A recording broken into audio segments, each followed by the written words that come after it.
Capítulo 7. Alianza nupcial no invalidable por la separación de los cónyuges. El matrimonio sacramental, aun con adulterio, indisoluble frente al divorcio. Como quiera que el estado de continencia es el más meritorio, aunque el cumplimiento del débito conyugal carezca en absoluto de pecaminosidad, y como el exigir ese débito con un propósito ajeno a la procreación no exime de culpa leve, y en cambio, el adulterio y la fornicación son delitos punibles, debe ante todo preservar la caridad recíproca de los esposos para que no acontezca que, mientras procuran conseguir el mayor mérito y honorificación posible, se expongan uno y otro a dar en su propia reprobación. Porque es innegable que cualquiera que despidiese a su mujer, si no es por causa de adulterio, la expone a ser adúltera, y el que se casare con la repudiada es asimismo adúltero. Tan cierto es que el vínculo conyugal, la fe jurada, es cosa tan santa y tan sacramental que no puede quebrantarse ni con la separación ni el rompimiento siquiera, supuesto que la mujer repudiada por su marido no puede, sin incurrir en el crimen de adulterio, vincularse en matrimonio con otro mientras viva el marido, aun cuando éste sea la causa de ese crimen por su abandono. Ahora bien, si le es lícito al marido repudiar a su mujer adúltera, le será lícito asimismo desposarse con otra. La Sagrada Escritura nos ofrece a este propósito una dificultad de no fácil resolución, pues según el testimonio del apóstol, hay un precepto expreso del Señor que prohíbe a la mujer separarse de su marido, y en caso de separación, la intima a que permanezca inúbil o, en todo caso, a que se reconcilie con su marido, ya que solo el adulterio puede ser causa de separación. Pero en este mismo caso debe guardarse de contraer nuevas nupcias, no sea que separándose de su marido, si él no ha caído en el adulterio, sea causa de que venga a caer en él. En todo caso, siempre será mucho más recomendable que se avenga a una reconciliación con él, o tolerándole o después que se haya corregido, si es ella la que no puede guardar continencia. Por lo que a mí se refiere, no comprendo cómo puede serle permitido al marido que ha abandonado a su mujer por causa de adulterio desposarse de nuevo con otra, mientras que se le prohíbe taxativamente a la mujer que por idéntica causa ha abandonado a su marido el contraer un nuevo matrimonio. Si ello es así, será forzoso convenir en que el vínculo social que estrecha a los cónyuges es tan irrompible y fuerte, que, aun contraído el matrimonio solo con el anhelo de tener descendencia, no puede disolverse en modo alguno, aunque no se logre la procreación, porque en ese caso le sería permitido al hombre desechar a su mujer si resulta estéril, y desposarse con otra que ciertamente le ha de dar descendencia. Y eso es imposible y ni jamás se permite. En nuestros mismos días, según las leyes romanas, no le está permitido al marido tomar una segunda mujer mientras la primera mujer legítima viviere. El caso es, pues, el mismo, bien sea el hombre el que abandona a la mujer, bien sea que ésta abandone a aquel por causa de adulterio, ya que uno y otro, si pudieran contraer un nuevo matrimonio, lograrían tener multiplicada descendencia. Ahora bien, si esto no es permisible, como parece deducirse de la divina prescripción, ¿quién no ve aquí toda la íntima solidez e inquebrantable fuerza del vínculo matrimonial? Yo no puedo creer en ningún modo que haya podido el matrimonio tener tanta eficacia y cohesión si, dado el estado de fragilidad y de mortalidad a que estamos sometidos, no se diera en él el signo misterioso de una realidad más grande aún, es decir, de un sacramento cuya huella imborrable no puede ser desfigurada, sin castigo, por los hombres que desertan del deber o que tratan de desvincularse del sagrado lazo. Porque ni con el divorcio legalizado puede quebrarse aquella alianza nupcial, puesto que, aun separados el uno del otro, ambos siguen siendo cónyuges y cometen adulterio con aquellos con quienes se unieren aún después del repudio, ya sea ella con el varón, ya sea él con la mujer. Pero solo en la Iglesia de Dios, que es, según el profeta, la ciudad de Dios y su montaña sagrada, es donde el matrimonio se da en tales condiciones. Capítulo 8. Repudio en gentiles y judíos. Matrimonio cristiano, bien en sí mismo. Por lo demás, nadie ignora que en este punto es muy otra la legislación de los gentiles, según la cual el divorcio está consentido sin que se exponga al reato de la humana sanción. La mujer, en efecto, puede maridarse con quien quisiere, y el marido, a su vez, puede hacerlo a sí mismo como le apeteciere. Moisés parece atemperarse a esa costumbre al permitir el libelo de repudio, forzado por la dureza de corazón de los israelitas. Pero en esto mismo, sin embargo, podemos ver, más que una aprobación, una execración del divorcio. 8. Lo que resulta incuestionable es que el matrimonio es digno de todo honor y que el lecho nupcial es inmaculado. Claro que con esto no afirmamos que el matrimonio es un bien solo contraponiéndolo a la fornicación, pues entonces serían dos males, solo que uno de más graves consecuencias que el otro. Y entonces tendríamos que sería un bien la fornicación solo porque es peor el adulterio, porque siempre será más grave y deshonesto el violar un matrimonio que el yacer con una meretriz, y siguiendo el absurdo, resultaría bueno el adulterio, porque es peor el incesto, ya que es más monstruoso cohabitar con la propia madre que con la esposa del prójimo. Y así podríamos, de degradación en degradación, llegar hasta aquellas acciones que, en expresión del apóstol, no permite el pudor ni aun decirlas, de donde resultaría que todos los crímenes serían buenos en comparación con otros más nefandos. Pero ¿quién no ve que todo eso es absurdo y falso?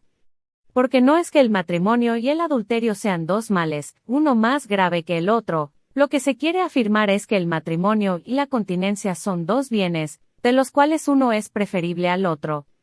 De la misma manera que la salud y la debilidad del cuerpo no son dos males, uno de mayor gravedad que otro, sino que la salud corporal y la inmortalidad del alma son dos bienes, aunque de mucha mayor excelencia este que aquel.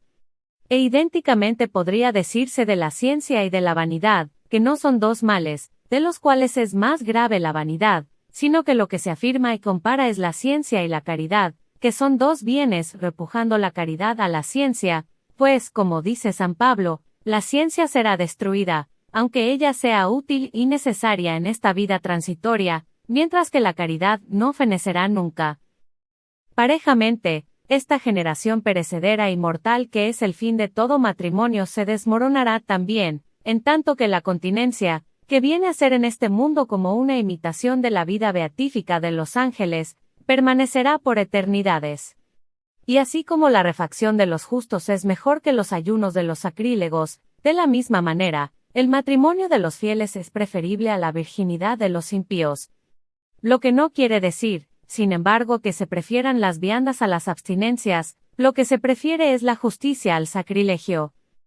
Como no se prefiere el matrimonio a la virginidad, sino la fidelidad a la impiedad. Porque en efecto, cuando los justos toman lo que han menester para su honesta sustentación, se comportan como los señores justos con sus servidores proporcionándoles lo que es equitativo y prudente para su mantenimiento. En cambio, cuando los sacrílegos ayunan es para honrar y servir a los demonios. De idéntica manera, cuando las mujeres cristianas contraen matrimonio es para unirse castamente a sus esposos, y, en cambio, las mujeres impías se mantienen en estado de virginidad para tornarse adúlteras ante los ojos del verdadero y único Dios. La actitud de Marta afanada en disponer cuanto era necesario para el servicio de los santos huéspedes era ciertamente buena, pero era mucho más perfecta la de su hermana María sentada a los pies del Señor y recogiendo ávidamente sus palabras. Del mismo modo, alabamos, como un bien que es, la castidad conyugal de Susana, pero anteponemos a ese bien el de la santa viudez de Ana, y desde luego, infinitamente más el de la virginidad de la Virgen María. Un bien era, sin duda, el que realizaban las dos hermanas que a su costa proporcionaban a Cristo y sus discípulos lo que les era necesario, pero un bien más excelente es aún el de los que todo lo abandonaron, quedando así más expeditos y libres para poder seguir a nuestro Señor.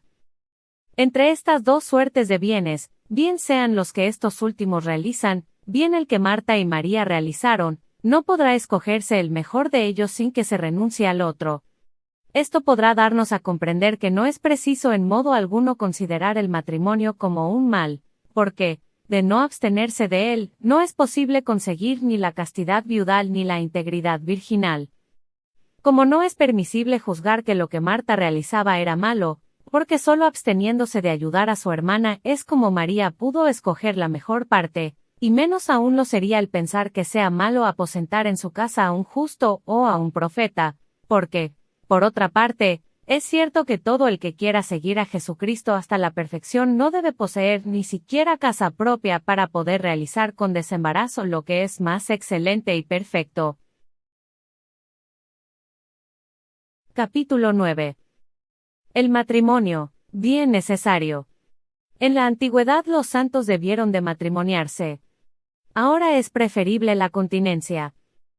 Es preciso considerar aún que, entre los bienes que Dios nos concede, unos son apetecibles en sí mismos, como la sabiduría, la salud, la amistad, y otros son necesarios para conseguir un fin, como la ciencia, el comer, el beber, el sueño, el matrimonio y el comercio conyugal entre los desposados. Entre estos últimos, unos son imprescindibles para llegar a la sabiduría, como por ejemplo, la ciencia, otros para conservar la salud, como la comida, la bebida, el sueño, y otros para sostener la amistad, como el matrimonio y el ayuntamiento conyugal, de donde se deriva la propagación del género humano, y la unión afectiva y amistosa que la sostiene es ciertamente un bien grande.